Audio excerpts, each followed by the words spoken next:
Cher Thaï, cher Sangha,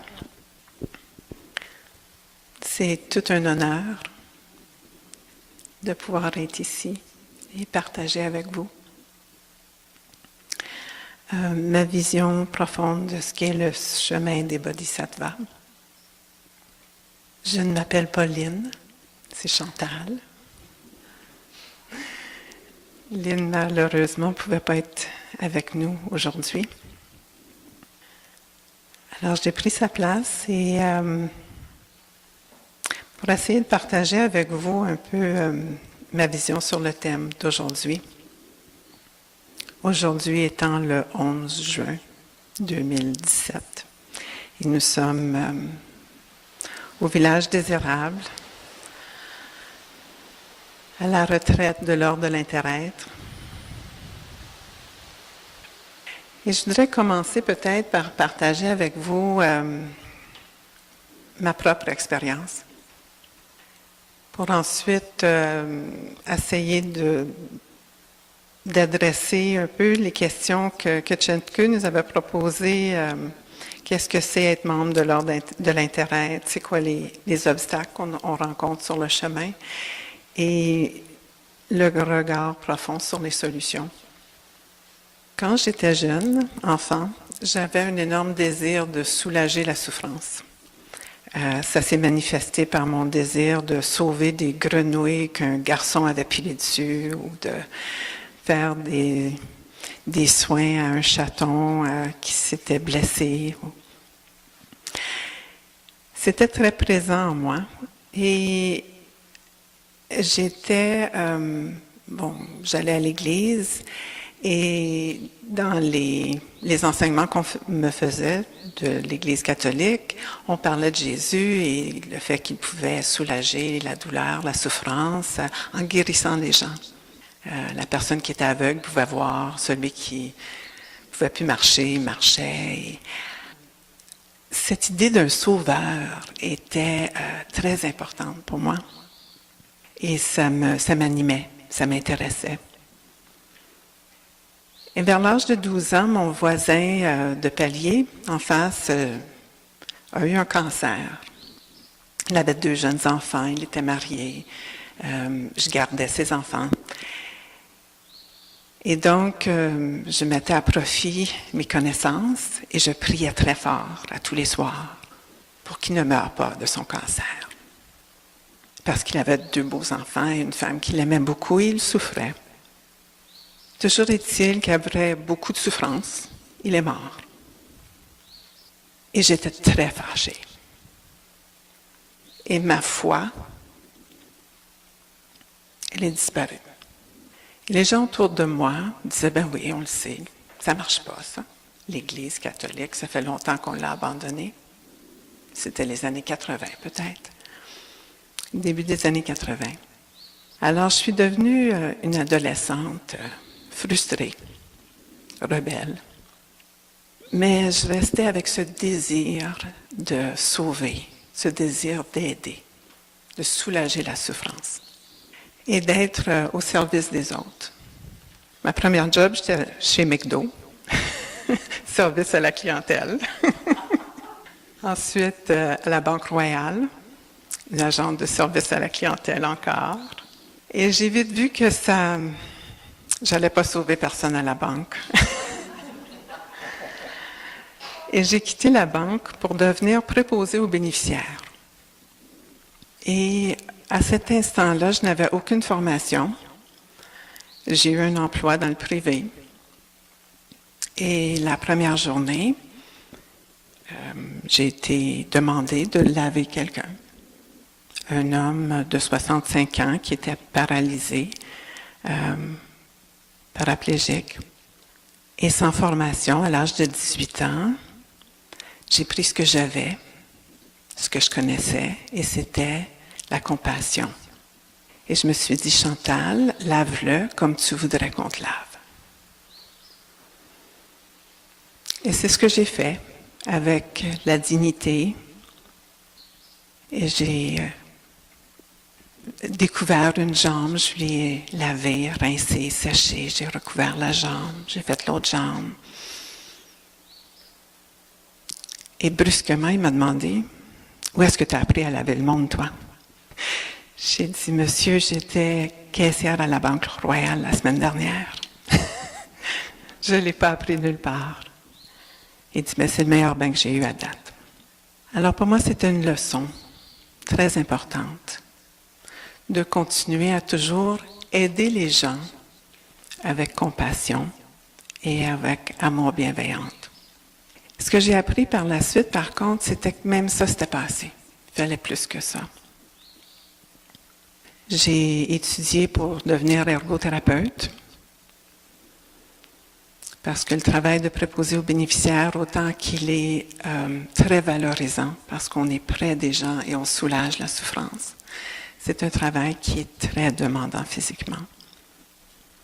Et j'avais déjà des mauvais genoux à l'époque, alors j'ai décidé de retourner aux études et de devenir ergothérapeute pour continuer à essayer de soulager la souffrance, qui était pour moi un désir très profond dans ma vie.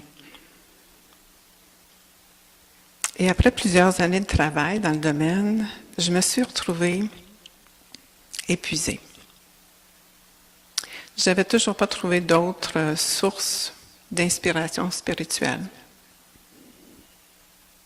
Je pratiquais du yoga, je méditais un petit peu. Et c'est à ce moment-là que j'ai trouvé Thay, les enseignements de Thay, par la porte de la maison de Joseph Emmett, qui est à Pointe-Claire. Et cette porte-là m'a permis de me ressourcer, de trouver un cadre qui me permettait d'aider les autres, mais en premier, me guérir moi-même. Et j'avais encore besoin de guérir cette blessure de foi que j'avais, cette perte d'innocence que j'avais acquis quand j'avais environ 12 ans, et de retrouver une espèce de compas moral.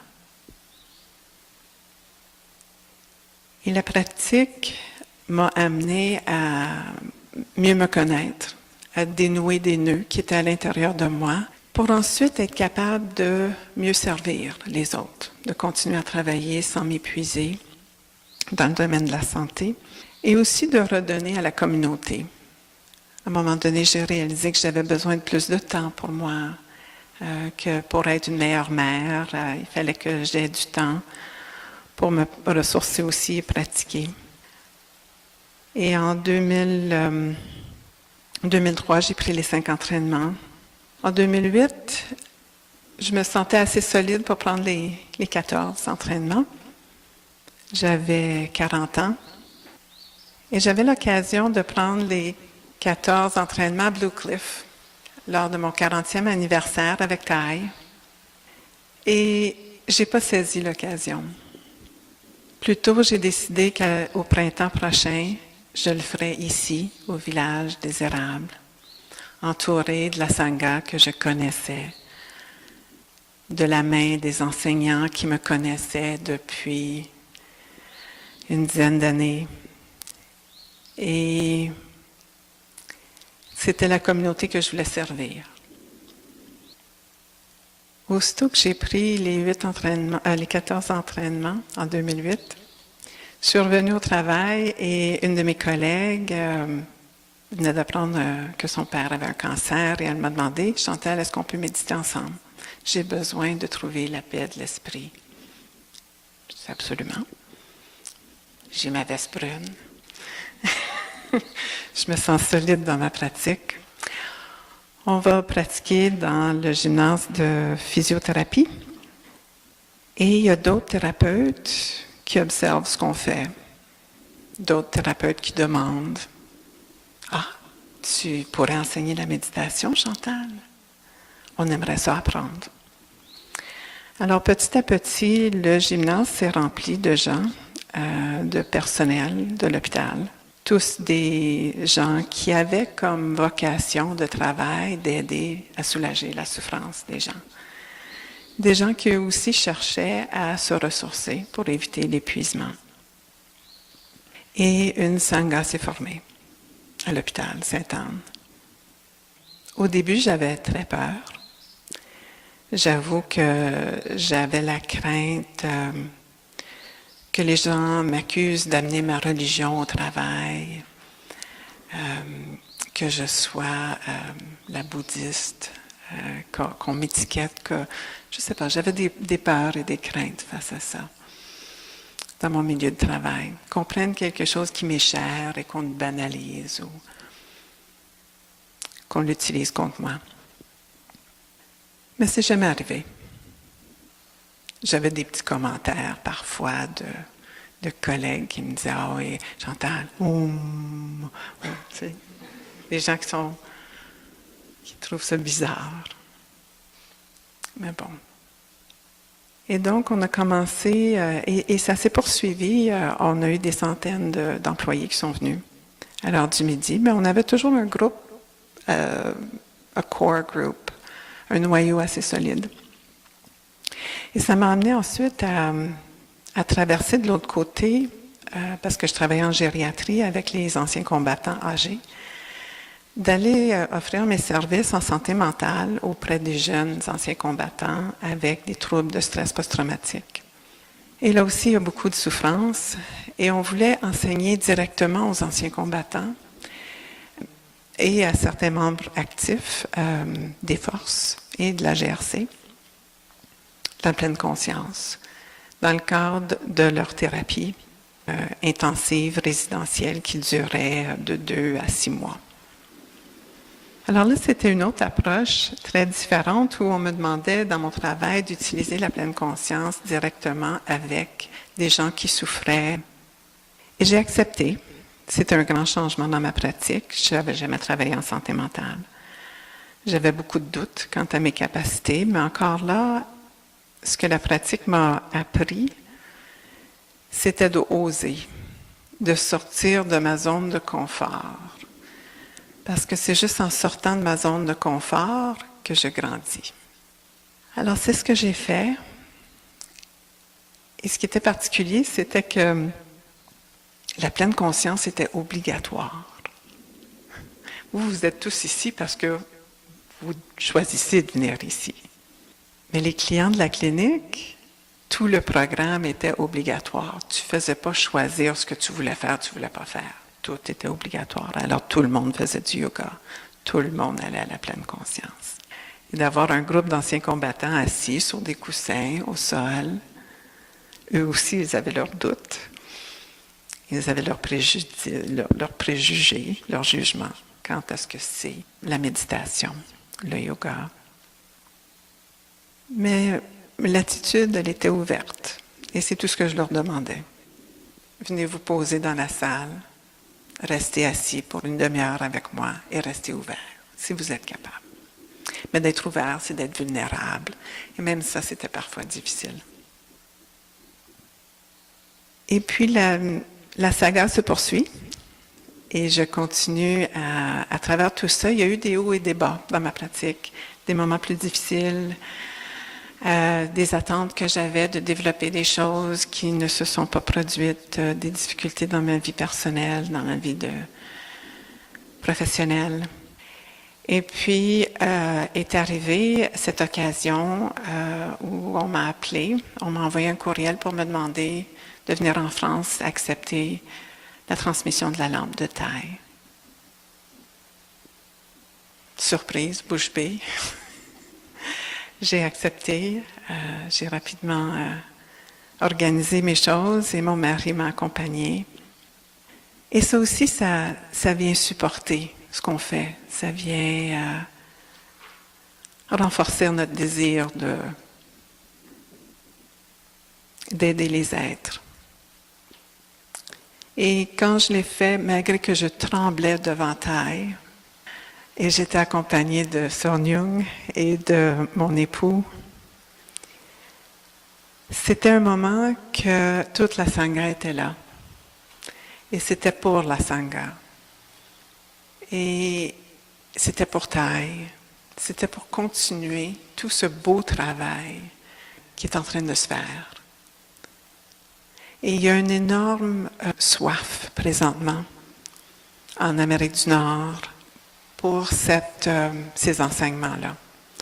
Cette capacité toute simple, accessible à tout le monde, de soulager la souffrance en soi et la souffrance dans les relations interpersonnelles et dans les relations avec la planète. Et Thay, à ce moment-là, en 2014, parlait du fait qu'on avait besoin de 10 000 enseignants du Dharma. Et c'était justement pour répondre à ce besoin, à cette soif. Et je vais faire une petite parenthèse ici pour parler de comment elle se manifeste, cette soif.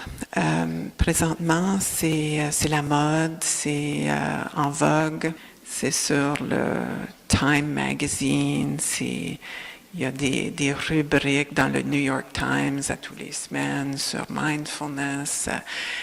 Tout le monde en parle. C'est un peu partout. La crainte, pour les gens qui ont pratiqué depuis un certain temps, pour les bouddhistes, pour les membres de l'ordre de l'intérêt, c'est que ce mindfulness devienne dilué, devienne perverti, devienne modifié, parce que tout le monde en veut. Donc, on va les fabriquer vite, sur une ligne d'assemblée en Chine. On va faire du mindfulness, on va le vendre. Hein, parce que tout le monde en veut, comme des petits pains.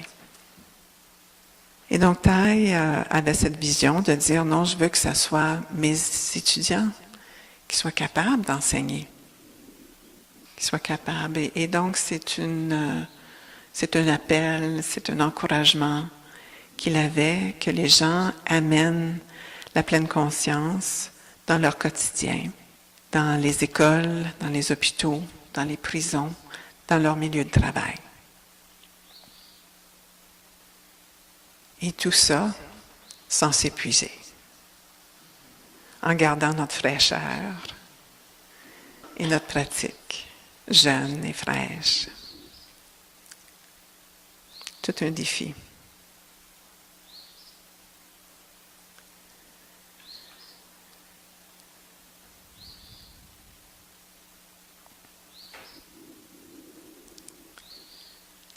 Alors pour moi, je vais partager un peu pour moi l'ordre de l'intérêt. Ça a été quoi? C'est quoi pour moi? Ça a évolué avec le temps. C'est la veste brune en premier, en apparence, c'est ça, l'ordre de l'intérêt. Lors de ma première retraite ici, au village, je me disais, les vestes brunes, c'est eux autres qui organisent tout, c'est eux autres qui ont le contrôle, c'est les maîtres, c'est eux autres qui ont la sagesse, qui ont toutes les réponses.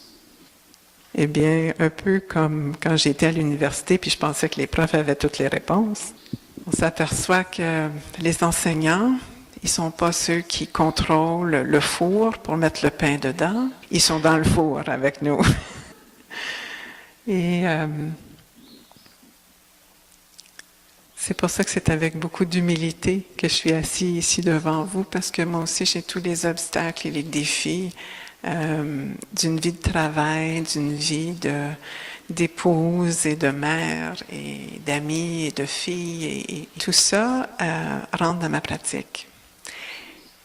Et c'est au moment où j'ai accepté de devenir membre de l'ordre et que j'ai accepté de partager cette pratique-là avec mon milieu de travail, malgré la peur que j'avais, et qu'au contraire, c'était merveilleux. J'ai réussi à intégrer ma pratique dans mon milieu de travail. Donc, j'étais libre et encouragée à m'arrêter et à respirer. C'est fantastique. On a installé des cloches de pleine conscience sur tous les ordinateurs de l'hôpital. Et aux 15 minutes, la petite clochette sonnait et pas tout le monde arrêtait. Mais moi, j'arrêtais. Et ça me faisait du bien. Et plusieurs personnes s'arrêtaient. Et donc, pour moi, c'était d'amener cette pratique-là dans mon quotidien, à la maison, avec mes enfants, avec mon époux. Ça, c'était un gros défi. Mais encore là, quand j'apporte ma pratique à la maison, c'était de m'arrêter, d'observer, sans attendre. Et donc, mon fils, quand je lui demandais, avant de manger, on va juste s'arrêter pour respirer et puis observer ce qu'on a devant nous, parce qu'on avait arrêté de lire les 5 contemplations, ça c'était trop demandé, de simplifier les choses. Et quand même, de voir, même s'ils n'adhéraient pas, qu'on avait semé des graines. Ils étaient venus à des retraites de taille, ils connaissaient des pratiques. Et que s'ils en avaient besoin, ils pourraient les utiliser. Et la même chose avec mes amis, ma famille. Ça a pris beaucoup de temps. Au début, mes parents pensaient que j'étais dans une secte, ils étaient très inquiets. Et à la dernière journée de pleine conscience chez Mme Young, ma mère était là, très, très fière de voir sa fille donner un discours du Dharma. Elle a lu certains livres de taille aussi. Alors, c'est pas rapide, ça prend du temps. Mais c'est de le faire sans attente, sans acharnement. Et ça fait son petit bonhomme de chemin, comme on dit. Être partie de l'ordre de l'intérêt, c'est aussi d'être ici, de supporter une sangha. Et la sangha, elle est à plusieurs niveaux. Comme je disais, là, il y a la sangha au travail, il y a la sangha ici dans les cantons de l'Est, il y a la sangha dans l'Est de Montréal, il y a la sangha dans l'Ouest de Montréal. Il y a Blue Cliff, il y a le village des pruniers. Toutes ces communautés-là font partie de notre sangha. Il y a la sangha en ligne aussi. Lorsqu'on a des moments plus difficiles, qu'on ne peut pas se déplacer, on peut réciter les 14 entraînements en ligne. En anglais, en français. Il y a plein de ressources qui existent. Mais de rester en lien avec cette sangha, c'est très important. Et c'est un peu différent de simplement enseigner la pleine conscience. J'ai des liens avec des gens qui enseignent le MBSR, la réduction du Mindfulness-Based Stress Reduction, qui serait la réduction du stress par la pleine conscience, à peu près. Il s'agit d'un cours de 8 semaines. Mais la communauté, elle n'existe pas vraiment. Il y a des très bons enseignements qui se font en 8 semaines. Les gens peuvent retourner pour pratiquer. Mais comme un des enseignants me disait, qui est OI et enseignant de pleine conscience pour réduire le stress, il dit, c'est pas ces gens-là qui vont venir à mon enterrement. Dans une communauté, on est là pour le bien et pour le mal, un peu comme dans un mariage. La sangha, elle nous supporte et elle nous enseigne plein de choses. Et elle est très dynamique. Elle est un reflet de la société dans laquelle on vit. Et vous appartenez tous à des sanghas, et donc vous connaissez les réalités de la sangha. Il y a des gens qui arrivent, qui viennent pour une soirée ou deux et qui repartent, et on ne sait pas pourquoi. Il y a des gens qui viennent pour 1 an ou 2 et qui partent, et on ne sait pas pourquoi. Il y a des gens de longue date qui deviennent malades, qui meurent. Et c'est une occasion pour nous, comme sangha, d'approfondir notre pratique et d'alléger la souffrance, de mettre en pratique vraiment ces enseignements-là de comment alléger la souffrance. Et c'est dans cet aspect-là que la communauté, elle est très riche. Mais ce qui m'intéresse, moi, souvent, c'est ces gens qui arrivent et s'engagent pour un certain temps et qui repartent. Et qu'est-ce qu'il y en est de pourquoi ils repartent? Est-ce que c'est l'engagement, c'est le vœu de servir tous les êtres qui n'est pas présent? Ou est-ce que c'est l'épuisement? Parce que l'épuisement, je connais ça, en milieu de soins. C'est quelque chose qu'on voit souvent. Et quand j'enseigne la pleine conscience à mes anciens combattants, je parle en premier de l'intention. Il faut avoir l'intention d'être en pleine conscience. Souvent, eux, ils veulent juste s'évader, être ailleurs que dans leur propre corps et leur propre esprit. Alors, il faut vérifier son intention, porter attention à son corps, à sa respiration, à ses formations mentales, à sa conscience, aux 5 skandhas, bref. Mais je n'utilise pas ce mot-là. Et il faut aussi avoir une attitude ouverte, curieuse, bienveillante, sans jugement, sans but. Et dans ma pratique de tous les jours et dans l'ordre de l'intérêt, je pense que c'est aussi valable après 15 ans, 20 ans de pratique. La première chose, c'est l'intention. Et lorsqu'on prend la veste brune, lorsqu'on est membre de l'ordre de l'intérêt, l'intention, c'est plus que d'être en pleine conscience. L'intention, c'est de servir. Et même, je dirais, c'est de vivre pour servir. C'est notre but premier. Plus que d'accumuler des biens ou du prestige, c'est de servir de la façon qu'on peut, comme on peut. Et ça, ce point-là, j'aimerais vous le rappeler et que ça revienne souvent. De mettre, en fait, mes premières pensées de la veste brune que j'avais la première retraite ont complètement changé. Au contraire, quand je mets la veste brune, je pense à taille et je veux essayer d'être aussi éveillée et en pleine conscience que taille l'est quand je le vois, quand je mets ma veste brune.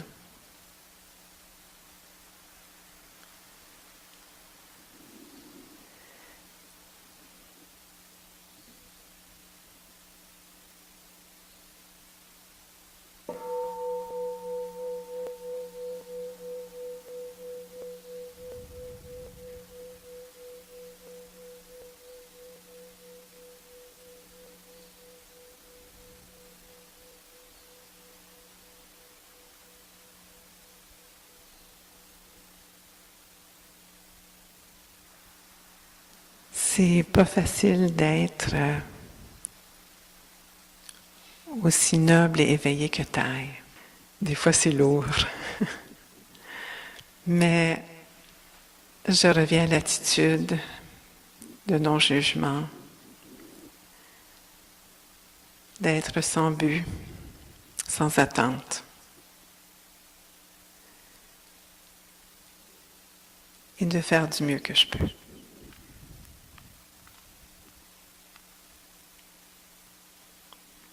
Et donc, c'est de continuer le travail de taille avec le cadre de l'ordre de l'intérêt dans mon quotidien, dans mon travail, dans ma famille et dans la Sangha. Et comme on disait, il y a beaucoup d'obstacles. Tantôt, hier, on a fait une activité. Est-ce qu'il y a des gens qui ne voyaient aucun obstacle? Y a-t-il une main qui va lever? Quelqu'un qui n'avait pas d'obstacle dans sa pratique? Non, OK, c'est ça, on est tous à la bonne place. Alors, des obstacles, je ne prétends pas faire une liste exhaustive de tous les obstacles qu'il peut y avoir.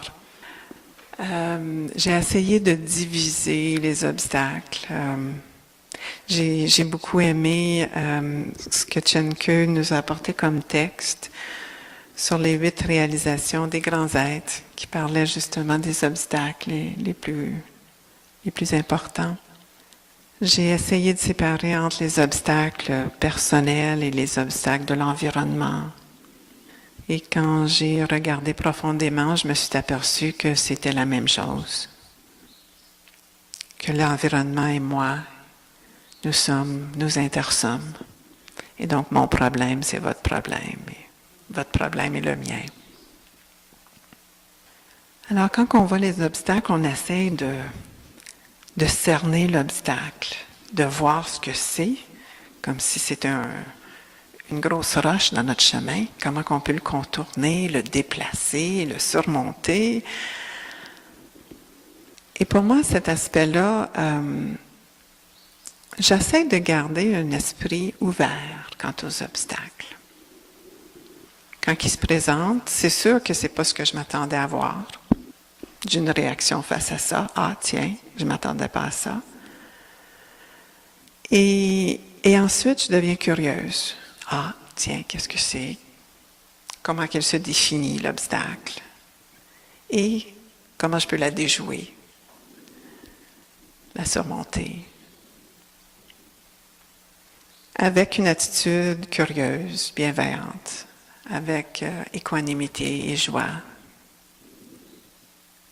Une fois que ma première réaction est passée. Parce que c'est pas toujours facile au début. Et les obstacles se présentent souvent sous forme de relations interpersonnelles, des conflits interpersonnels, un manque de reconnaissance, des mots blessants, des paroles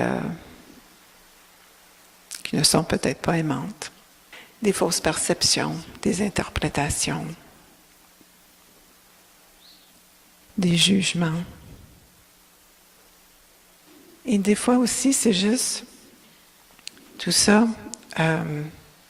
même assis tout seul sur mon coussin, j'ai des obstacles aussi. Je peux avoir des difficultés à prioriser ma pratique, d'avoir des habitudes, des pensées qui reviennent. Et tout ça peut m'empêcher de servir tous les êtres. Parce que je suis prisonnière, je suis pris dans ce conflit intérieur ou devant cet obstacle.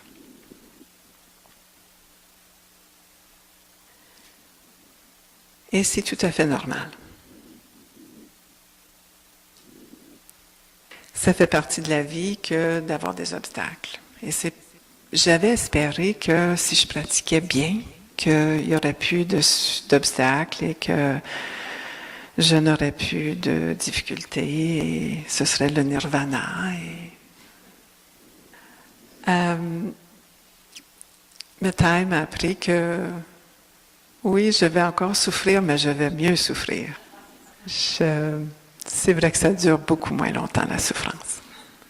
Et j'ai plus de moyens pour surmonter, contourner les obstacles et les voir de façon positive comme des occasions de pratique. Et ça, la Sangha nous aide beaucoup là-dedans aussi. Votre énergie de pleine conscience, votre pratique nous aide tous dans cette capacité de surmonter les obstacles de façon positive. Même ici, durant la retraite, est-ce qu'il y a eu des obstacles? Il y a eu des imprévus, il y a eu des changements. C'était une pratique d'impermanence. J'ai entendu à un moment donné quelqu'un lâcher un petit sacre, mais rapidement être capable de trouver une solution. Et on continue. Et c'est la beauté de cette pratique. Et d'être ici avec vous, avec les aspirants et les membres de l'Ordre de l'Interêtre, c'est une des choses merveilleuses, c'est que la pratique, elle est déjà profonde. Avec les nouveaux, c'est intéressant parce qu'on a cette vision, cette vision nouvelle, et on voit les gens qui font d'énormes progrès en peu de temps. C'est rafraîchissant.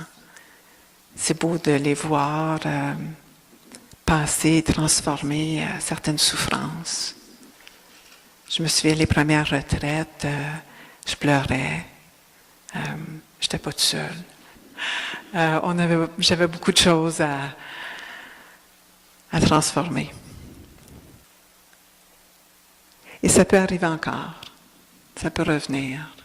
Cette année a été particulièrement intéressante pour ça.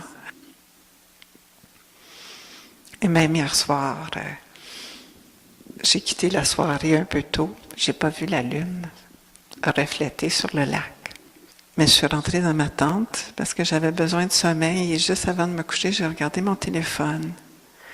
Et j'avais envoyé un message à mon fils aîné, fils avec qui j'ai eu beaucoup de conflits, mais que maintenant, à l'âge de 21 ans, la relation, elle est différente. Je lui avais envoyé un texto, I love you. C'est tout. Je t'aime. Et en revenant dans ma tente, j'ai vu qu'il m'avait répondu. Me too. Thank you. Et là, j'étais très heureuse. Très heureuse parce que c'est pas toujours facile pour lui d'exprimer. Quand on est en personne, des fois, c'est tendu. Je dois faire attention à ce que je dis, à ne pas trop dire. Et à simplement revenir à comment je peux l'aimer, comment je peux le servir, cet enfant qui est maintenant un adulte, pour l'aider à transformer sa souffrance. Et dans la Sangha, lorsque on a des obstacles, je pense qu'il faut se rappeler aussi de comment servir. Il faut servir avec amour et compassion. Trop souvent, on a notre idée de comment on veut servir. Moi, je veux couper les légumes pour le souper, et Mme Young me dit qu'il faut les couper à 33 degrés, il faut qu'ils soient 3 mm d'épaisseur. Si je veux servir Mme Young, qui va me faire un bon souper avec ses carottes, je vais lui donner ce qu'elle me demande.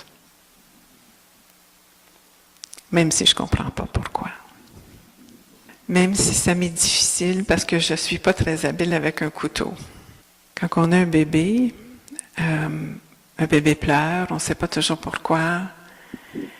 Et comme mère, je me souviens, si on veut donner à boire parce que notre corps nous dit qu'on a besoin de donner à boire à notre enfant, mais l'enfant a besoin qu'on lui change sa couche, on a beau lui donner à boire, c'est pas ça qu'il a besoin à ce moment-là.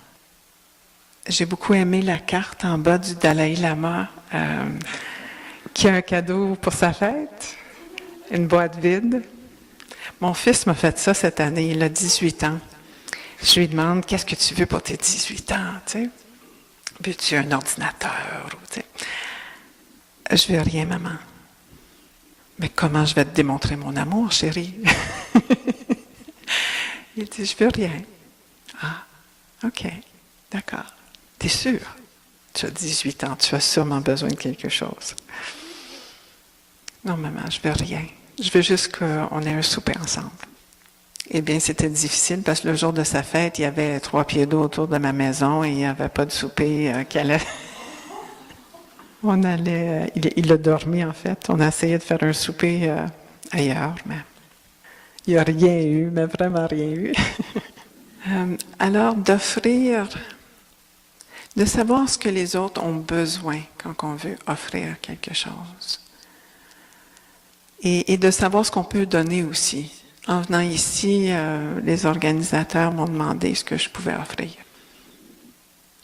Et ensuite, une fois que je sais ce que je peux offrir, c'est à eux de choisir ce que je vais leur donner. Et donc, de ne pas mettre notre ego dans l'équation. De ne pas décider que moi, là, je vais vous enseigner là, la danse moderne. Je pense que c'est important que vous appreniez tous la danse moderne, parce que moi, c'est important pour moi. Alors, c'est dans cette optique-là qu'il faut offrir, dans l'amour et dans la compassion, ce qu'on a.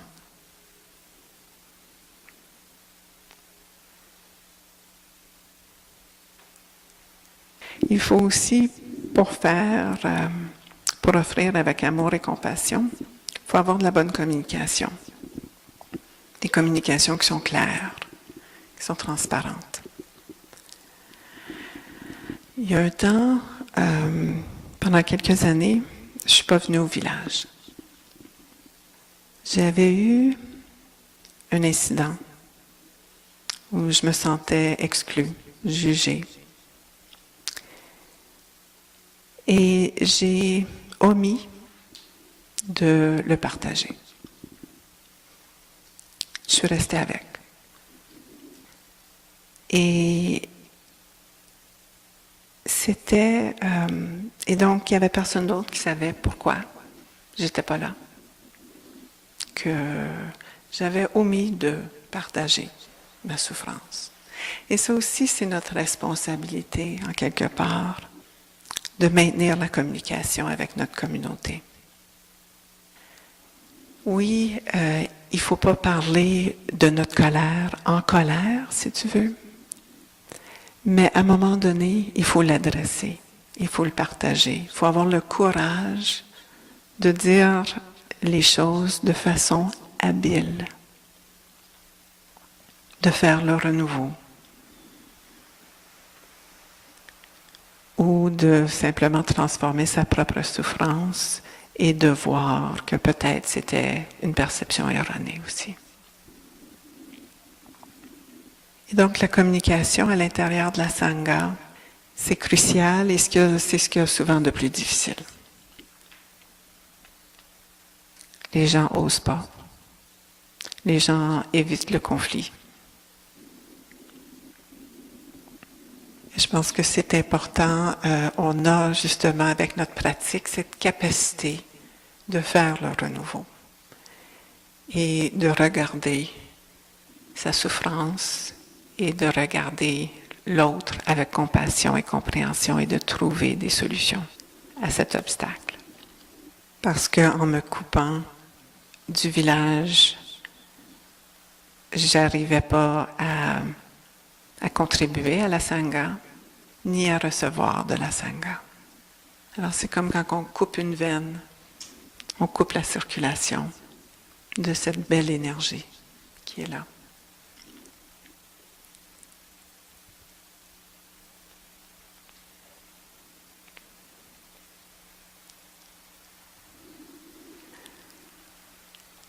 Alors le regard profond dans les solutions, il va y en avoir à tous les jours, ou presque.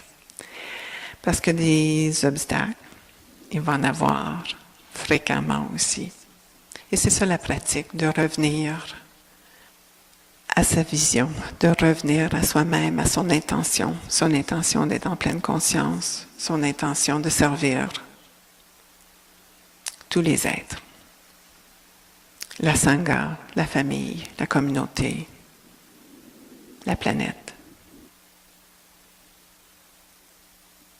Et de le faire avec joie, avec légèreté et avec une conscience de ses limites. D'offrir ce qui a besoin d'être offert et aussi de communiquer ses limites et de communiquer ses désirs, ses capacités. Si jamais vous voulez apprendre la danse moderne, vous savez qui aller voir. C'est juste une blague, je suis vraiment pas bonne en danse moderne, mais...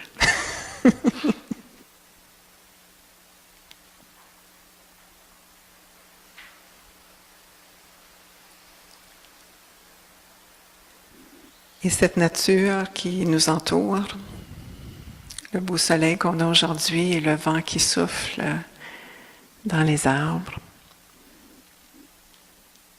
ça me rappelle que c'est tellement facile d'être en communauté ici, avec vous tous et avec toute cette belle nature, et d'être la continuité de taille et de tout ce qu'il a fait, et de voir qu'on est vraiment une rivière. On est tous ensemble. Et quand j'ai des difficultés, c'est ça que je me rappelle, que je fais partie d'une rivière, que nous sommes tous des petites gouttes d'eau dans cette rivière, et que si je ne suis pas bien, les gens qui sont de chaque côté de moi et tout le tour, qui flottent avec moi sur cette rivière, ils doivent le sentir. Et parce que physiquement nous sommes éloignés, c'est plus difficile de le sentir. Et on doit avoir des moyens de communication parce qu'on n'est pas en proximité l'un de l'autre. Il faut absolument utiliser les moyens qui nous sont disponibles, que ce soit le téléphone, que ce soit Facebook ou l'Internet, pour justement maintenir ce lien intime avec chacun d'entre nous, pour qu'on sache qu'est-ce qui se passe et quels sont les besoins de chacun, le vécu de chacun, pour qu'on puisse se supporter mieux et qu'on puisse descendre la rivière ensemble en harmonie.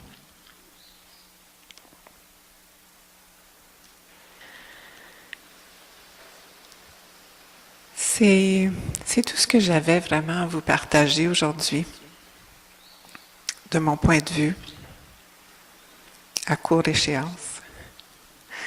Et j'aimerais qu'on passe peut-être du temps, que les gens puissent faire part de certaines difficultés qu'ils ont et qu'en groupe on puisse supporter s'il y a lieu. Les gens qui peuvent vivre certaines difficultés qu'ils n'ont pas réussi encore à surmonter. Et puis s'il y a des questions, parce qu'on n'a pas eu l'occasion d'avoir de questions pour moi ou pour Chenke au sujet des 4 réalisations des grands êtres.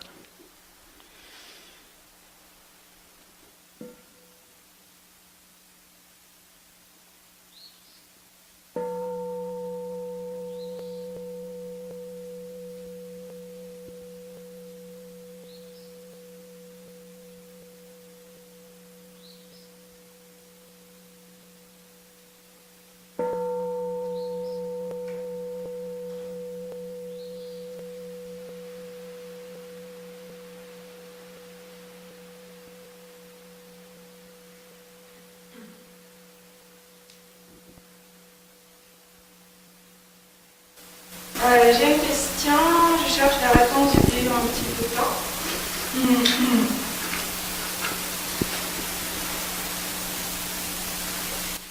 Alors, il s'agit d'une discussion sur ce qu'est le bouddhisme, puisque le bouddhisme pour nous-mêmes, dans une certaine situation. Et là, en effet, ce que j'ai entendu, c'est que c'est quelque chose qui nous permet de rester fidèles à nous-mêmes. Et ceci était dans un contexte d'improvis. Et donc, si dans ce contexte je suis en colère et je m'exprime à partir de la colère, j'ai le droit d'être en colère parce que c'est moi-même. Et le bouddhisme, bon, pour moi, c'est rester fidèle à moi-même.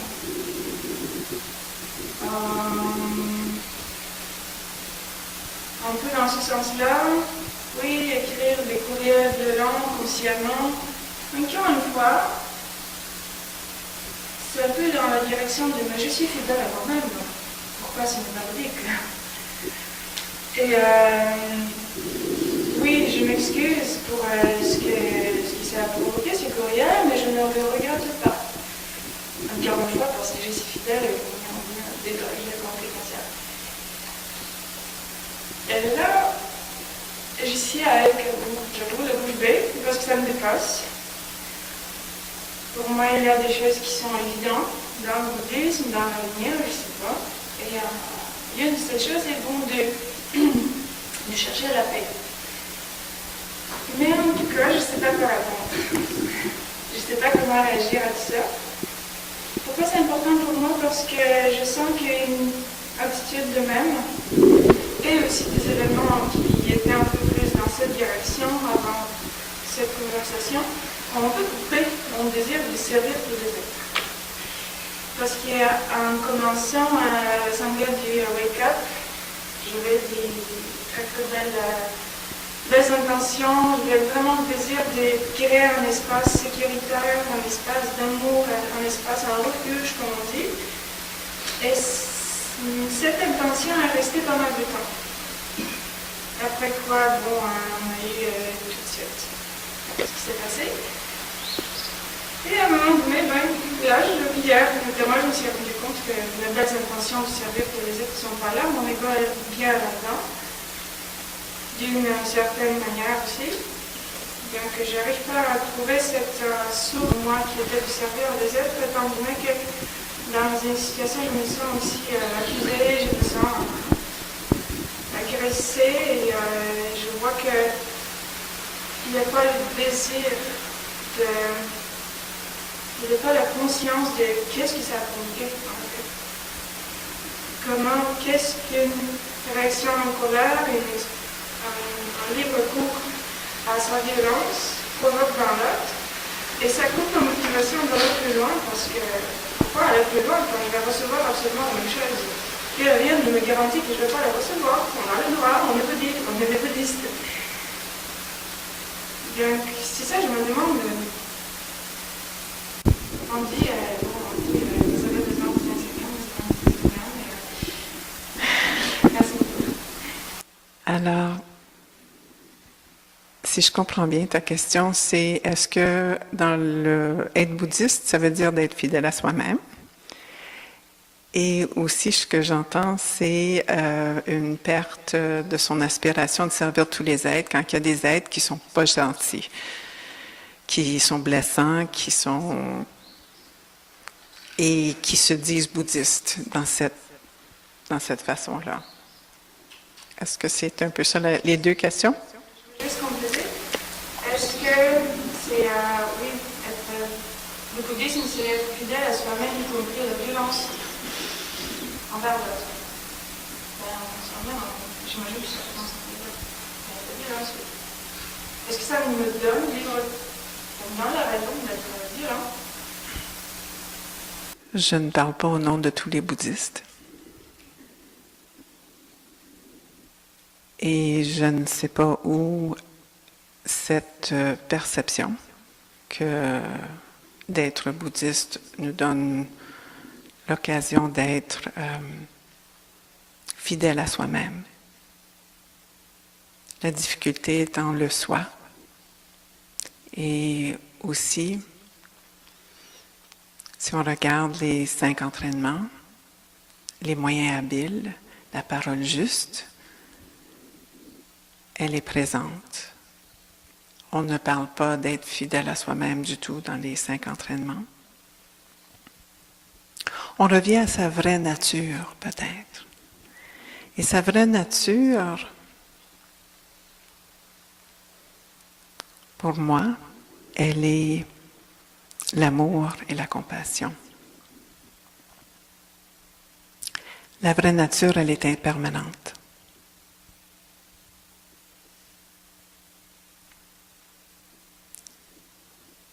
Et donc, je ne crois pas que ce soit un argument valide, représentatif de ce que Thay enseigne, mais ça n'enlève pas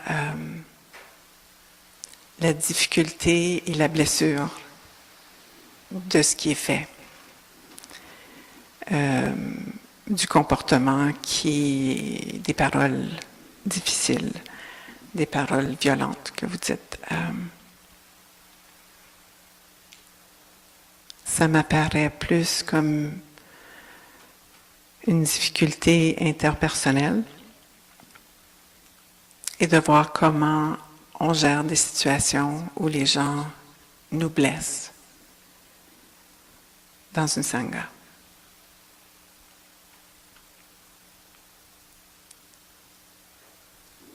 Et je suis sûre qu'il y a d'autres gens à qui c'est déjà arrivé, qui peuvent peut-être partager leur sagesse de comment ils sont passés à travers ces situations blessantes. Pour ma part, comme je disais, je m'étais absentée du village pendant 2 ans parce que je ne voulais pas avoir à composer avec la personne qui m'avait dit des choses blessantes. Mais à un moment donné, parce que je voulais revenir et que la personne était encore ici, j'ai dû en arriver à une autre compréhension de la situation et à une certaine acceptation de la limitation de cette personne-là. Que cette personne avait certains préjugés, peut-être. Je n'ai pas changé l'autre personne. Elle a encore ses mêmes points de vue. Mais j'arrive à travailler avec cette personne-là. On a des différences d'opinion, tout simplement. Est-ce qu'il y a d'autres qui voudraient partager?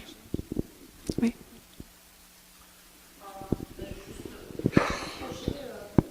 Moi, c'est pas au sein de la Sangha, c'est au sein de mon lieu de travail, mais je considère que c'est une autre Sangha, d'une autre façon. Je suis quelqu'un d'assez réactif par moment. Disons que j'ai des boutons sur lesquels... Enfin, en fait, la pratique, je dois dire, m'a permis de mettre au jour ces boutons-là que j'avais avant et sur lesquels je réagissais et que je ne savais pas pourquoi. Avec quelquefois des réactions peut-être pas violentes, mais en tout cas maladroites, maladives, etc. Et aujourd'hui, je m'aperçois que la pratique me permet de... Ça ne m'empêche pas d'avoir la réaction quand j'entends des commentaires, où je vois des situations que je trouve injustes, etc. Mais plutôt que de faire... je m'arrête. Alors moi, je reviens toujours à ce magnifique outil qui est presque l'outil, qui est l'arrêt. Je respire. Et je suis à l'écoute de ma colère. Je ne la mets pas derrière moi. Je me dis... Et rien que de faire ça, la colère, à un moment donné, quand je l'ai écoutée, c'est comme un enfant qui dit... Une fois que c'est dit, la colère, je sens qu'elle se dissout en moi. Bon, il y a quelque chose qui reste. Et là, je me sens plus capable d'aller parler avec la personne pour adresser quelque chose que je ne trouve pas juste, mais pas sur le ton de... Parce que là, évidemment, je vais avoir la même réaction souvent en face, où la personne va se sentir agressée à juste titre. Alors la pratique m'a vraiment permis de voir que c'est ça... Oui, la personne me provoque de la colère, mais moi je l'alimente aussi, cette situation-là. Donc si je change ma réaction, je risque de changer la situation, pas l'autre personne effectivement, mais la situation va être... le dénouement va être différent. Et en plus, je me rends compte que ça me permet d'adresser d'autant mieux les demandes aujourd'hui. Parce que la personne ne les reçoit plus comme quelque chose d'agressant, mais comme une revendication peut-être plus juste. Et aussi, je vais juste ajouter un autre outil. Il y a des fois, j'écris une lettre, que quelquefois je n'envoie pas dans un courrier. Et en le faisant, je trouve que l'écriture, c'est aussi une manière de plus se poser. Alors j'ai sorti mes choses et après, je vais être capable d'aller parler avec la personne, peut-être juste du premier paragraphe que j'ai écrit. Parce que finalement, je me rends compte, est-ce que j'ai besoin de lui adresser tout ça? Pas nécessairement. Et souvent, de plus en plus, je m'aperçois, non. Ça, oui, j'ai besoin de l'agresser parce que je pense que ça peut être modifié, changé, etc.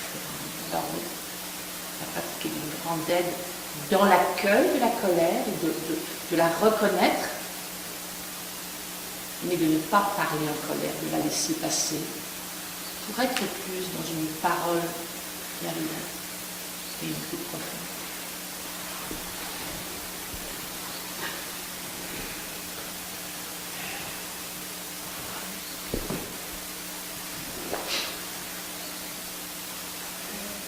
On parle de difficulté de pratique par rapport à la rituel.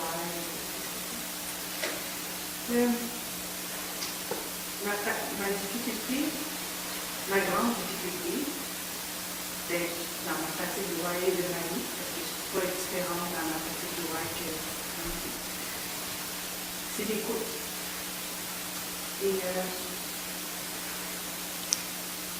Et avec c'est l'écoute. Et pour moi, l'écoute, c'est quand je regarde les arbres sont en communication ensemble, mais sont enracinés. Et moi, c'est très difficile pour moi d'être